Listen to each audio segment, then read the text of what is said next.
3, 2, 1. Esto es La Puerta de la Calle en Spotify y en YouTube. Un podcast nuevo cada jueves. Sean bienvenidos a este sitio en el que la pregunta les abre la puerta.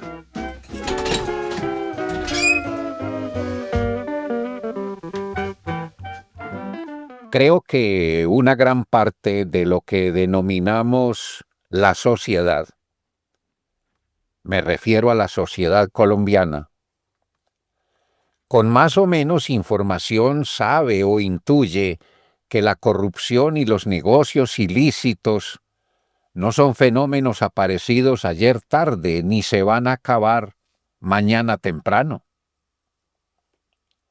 Sin embargo, tiene uno la sensación de que mucha gente parece creer que la corrupción solo es asunto del último gobierno y que los negocios ilícitos, sobre todo el de los narcóticos, fue inventado en Colombia por el llamado Cartel de Medellín y su jefe Pablo Escobar Gaviria.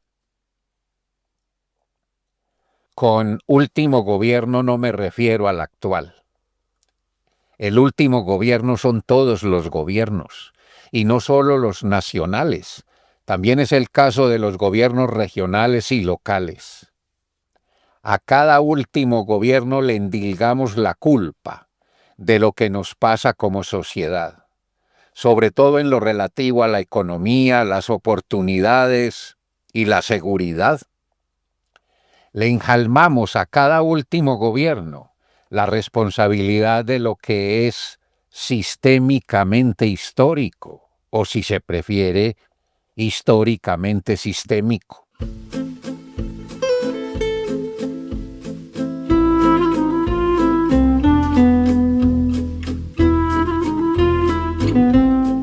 La inseguridad, por ejemplo.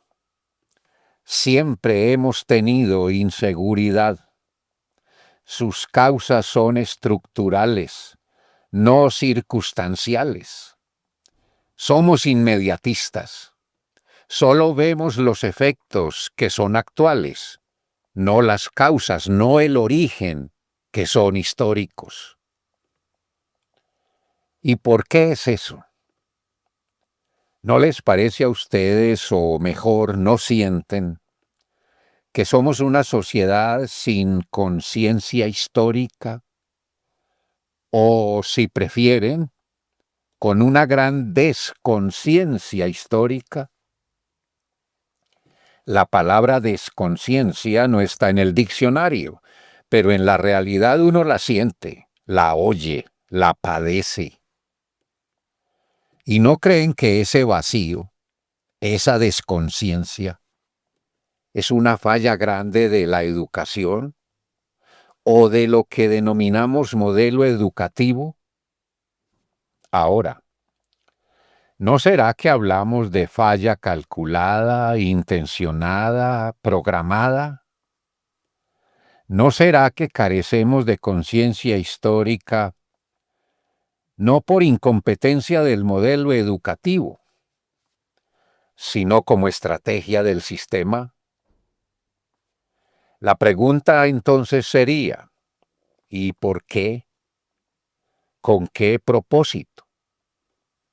Una respuesta posible: para evitar el cambio. Tal vez en una democracia, así sea democracia imperfecta o aparente, el mayor miedo de las élites que siempre han gobernado es el de perder el poder. Y la palabra cambio, así ellos mismos la prediquen, por eso hablo de apariencia, la palabra cambio, digo, resulta ser lo más amenazante, porque el cambio en el contexto político de la democracia significa inflexión, punto de giro, y eso puede implicar para los intereses históricamente beneficiados o para los nuevos que van tras esos privilegios, puede implicar, digo, que la prioridad se centre en favor de quienes nunca han tenido beneficios. Y entonces estos, los beneficios, se escapen por muchos caminos, o digamos como se supone que es la democracia, se distribuyan por las vías que llegan a los que más los necesitan.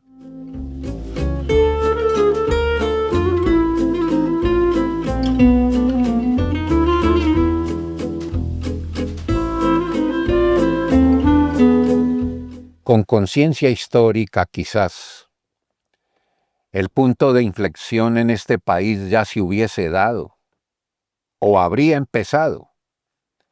Pero primero habría sido necesario formar esa conciencia, al menos desde cuando comenzó la República, y sobre todo, lo que diré es mi opinión. No me mueve la oposición a nadie. No busco activar controversia, y menos aún es mi propósito ofender a personas o a instituciones. Y sobre todo, digo, habría sido necesario formar esa conciencia sin la tutela de la religión, cuya doctrina nos ha llevado más por los caminos de una historia mitificada y del miedo a la ira de Dios, la cual, según los preceptos, se desata ante la insumisión y la desobediencia.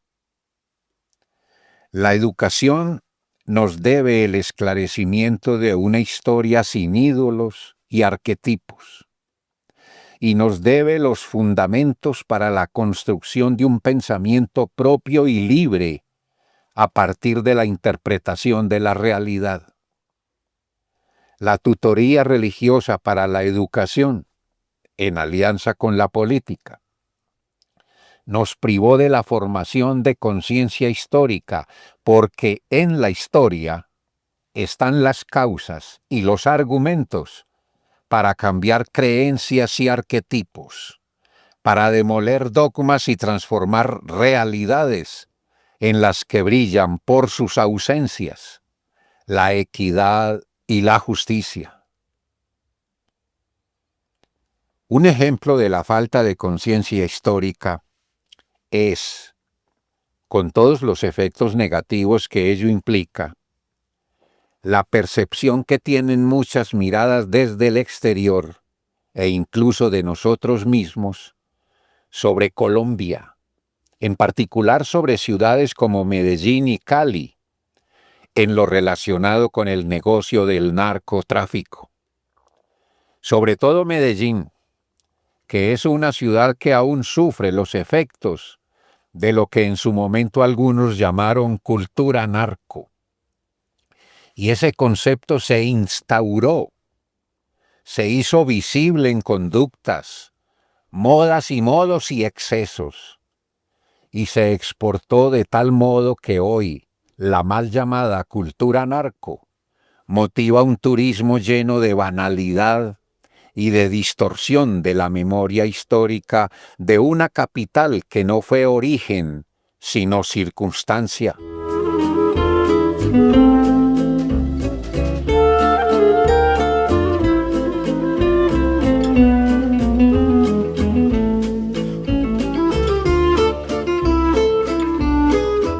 ¿No sienten ustedes que sin conciencia histórica, sin los debidos contextos que causaron lo sucedido, la del narcotráfico en Medellín es una historia banalmente sabida, lo que en consecuencia, sin el bagaje necesario, por lo menos informativo, les hace harto dispendiosa a las autoridades y a la sociedad misma la posibilidad a corto plazo de liberarnos de esa perniciosa sombra?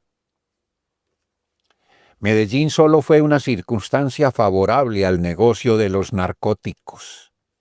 Cualquiera otra ciudad con buenas conexiones internacionales lo pudo haber sido. Cuando surgió el cartel de Medellín, nombre que no nació de los propios narcos a finales de los años 70 del siglo XX, el tráfico clandestino de cocaína, además de marihuana, LSD, heroína y otras, ya existía hacía décadas. Durante muchos años los gobiernos del mundo estuvieron distraídos. Bueno, dudo de que ese sea el adjetivo apropiado. Distraídos, digo, del llamado negocio oscuro, al tiempo que crecía aritmética y geométricamente el consumo, es decir, el perfecto mercado, en muchas partes del mundo, en muchas sociedades culturalmente enfermas. Ese descontento existencial colectivo bajo el peso de los arquetipos.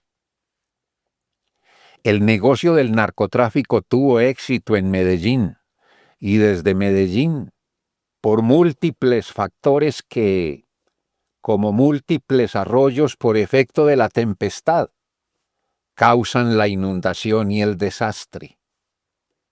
Años 60 y 70 del siglo XX. Generación de posguerra, la de un inconsciente colectivo cargado de desesperanza. Colombia venía de padecer una violencia atroz causada por una sorda polarización partidista entre liberales y conservadores. Nuestra historia era historia de siglo y medio de guerras civiles, y en consecuencia la política sigue siendo, una política disfuncional, vacía de propósitos pero llena de intereses y contaminada de corrupción. Medellín empezó a perder su liderazgo industrial. Déficit fiscal, presión de mercados externos, contrabando.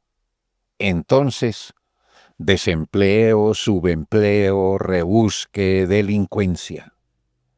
Surgieron los grupos subversivos ELN y FARC, EPL y M-19. La juventud mundial gritó, bajo efectos de narcóticos, por la paz y el amor libre. Surgió en el mundo el movimiento hippie a ritmo de rock and roll y euforia alucinada. El tráfico de sustancias llamadas drogas heroicas serpenteaba entre sociedades e instituciones, aprovechaba la distracción de la política, la disposición de la corrupción, la progresiva expansión de la morbilidad pandémica, del consumo de sustancias falazmente liberadoras.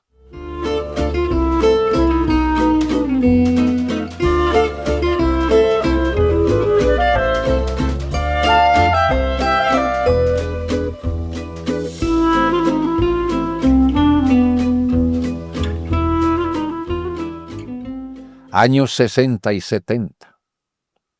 Recae sobre las laderas de Medellín una migración masiva de campesinos que huyen del hambre y de la violencia, y en sus barrios de ranchos desechables, sin planeación, sin empleo y sin servicios, nacen hijos sin rostro y sin nombre, nacen procesados, sin oportunidades, sin posibilidades. El negocio de la marihuana crece porque la demanda presiona. La adicción se extiende y la rentabilidad gana volumen y alturas. El mundo le declara la guerra al narcotráfico en nombre de la salud pública, y el negocio prospera. La prohibición aumenta los precios y la ansiedad. Contrabandistas antioqueños, expertos en comercio ilegal y en contactos, y listos a trabajar sin escrúpulos, porque ya las mafias del mundo habían establecido sus leyes, se dan cuenta de que la cocaína es aún más rentable que la marihuana.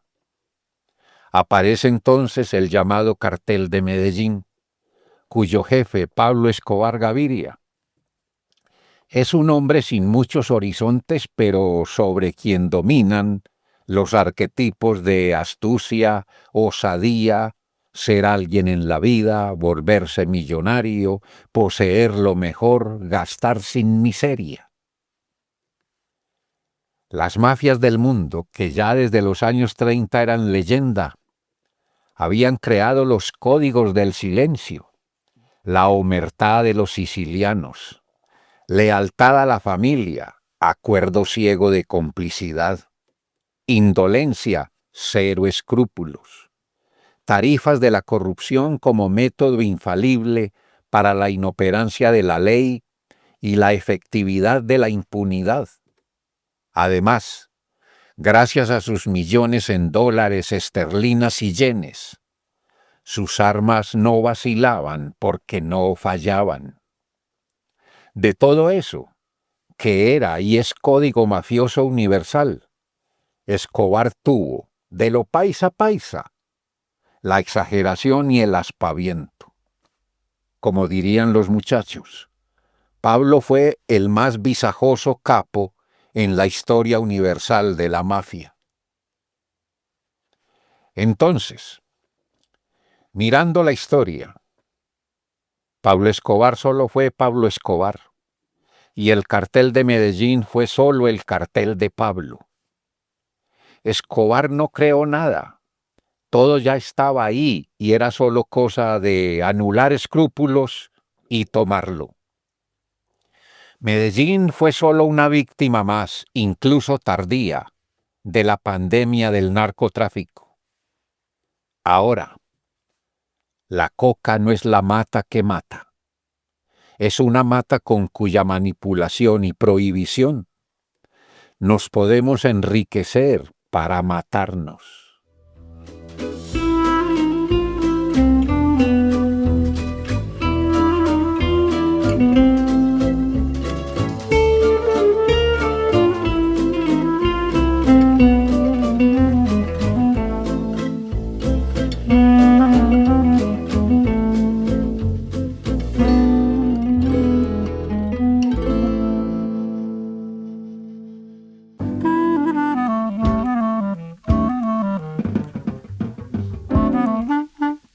Mi nombre es Luis Alirio Calle, periodista, hago preguntas, soy escritor.